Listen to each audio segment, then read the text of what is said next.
महान देशभक्त वीर पुत्र नेताजी सुभाष चंद्र बोस के 125वीं जयंती को पराक्रम दिवस के रूप में मनाया जा रहा है। सुभाष चंद्र बोस भारत के महान व्यक्तित्व में से एक थे। उनका जन्म 23 जनवरी सन 1897 को ओडिशा के कटक शहर में हुआ था।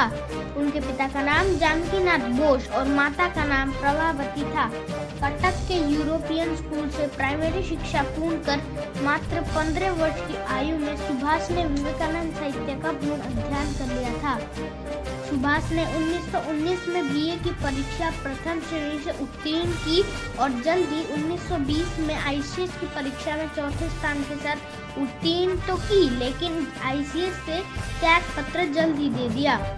20 जुलाई 1921 को गांधी जी और सुभाष के बीच पहली मुलाकात हुई।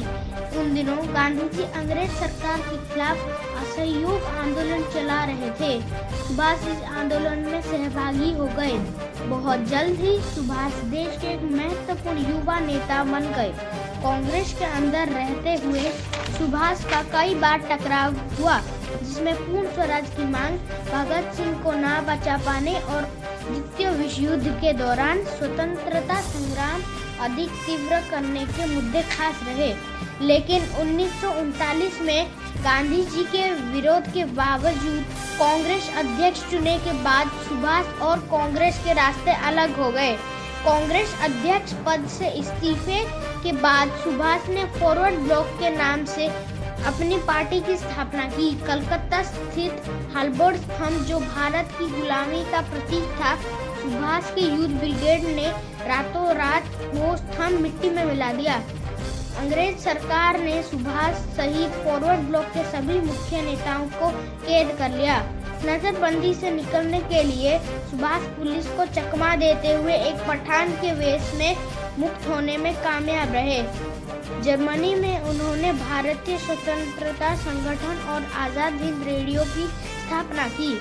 1942 में सुभाष ने जर्मनी के नेता हिटलर से मुलाकात तो की, लेकिन जल्द ही सुभाष ने पूर्व एशिया पहुंचकर भारतीय स्वतंत्रता परिषद का नेतृत्व संभाला। 21 अक्टूबर 1943 के दिन नेताजी ने सिंगापुर में स्वाधीन सरकार की अंतिम सरकार की स्थापना की। इस सरकार को कुल 9 देशों ने मान्यता भी दे दी।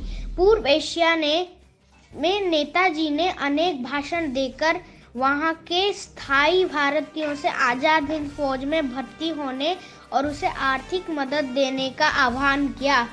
उन्होंने अपने भाषण में यह संदेश भी दिया कि तुम मुझे खून दो, मैं तुम्हें आज़ादी दूंगा। द्वितीय विश्व युद्ध के दौरान आजाद हिंद फौज ने जापानी सेना के सहयोग से भारत पर आक्रमण किया। अपनी फौजों को प्रेरित करने के लिए नेताजी ने दिल्ली चलो का नारा दिया। दोनों फौजों ने अंग्रेजों से अंडमान निकोबार ट्वीप जीत लिए, लेकिन बाद में अंग्रेजों का पलड़ा भारी पड़ा और दोनों फौजों को पीछे हटना पड़ा। द्वितीय विश्व युद्ध में जापान के हार के बाद नेताजी को नया रास्ता ढूंढना पड़ा। उन्होंने रूस से सहायता मांगने का निश्चय किया था। 18 अगस्त 1945 को नेताजी हवाई जहाज से मंचूरिया की तरफ जा रहे थे। इस सफर के दौरान वे लापता हो गए। इस दिन के बाद वो कभी किसी को दिखाई नहीं दिए। देश के प्रति समर्पण, साहस, नेतृत्व कौशल, जोखिम उठाने की क्षमता और निस्वार्थ व्यक्तित्व से परिपूर्ण नेताजी सुभाष चंद्र बोस को मेरा सत सत नमन। जय हिंद, जय भारत।